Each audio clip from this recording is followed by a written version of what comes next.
умения и вдъхновение. Те са пример, че постоянството и трудът изграждат не само силни тела, но и силен характер.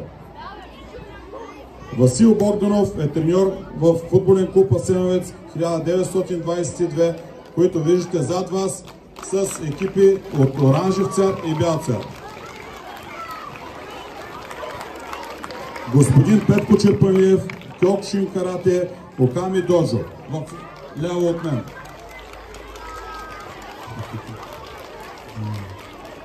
Представителите, изпратени от Димитър Илиев, са зад вас от волейболен клуб Тополово.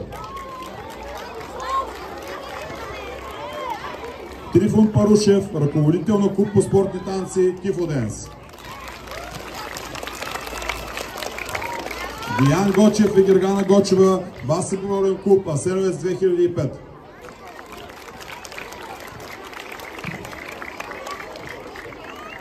Георги Бакърджиев, треньор кано-каяк с състезатели Джан Халил и Васил Примов. А заедно с тях ще видите част от вашите съученици, които неуморно тренират всеки ден и вече имат не само изяви и множество отличия, а и здрави тела, желязна дисциплина и много нови приятели.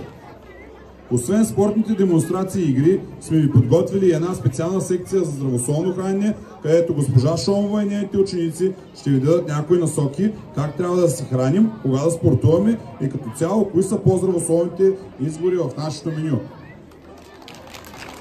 Ще посетите нашата екозона, посветена на връзката между природата и здравето, защото активният човек се грижи не само за себе си, но и за околната среда. За нея ще ви разкаже малко повече доктор Никола Вакрилов.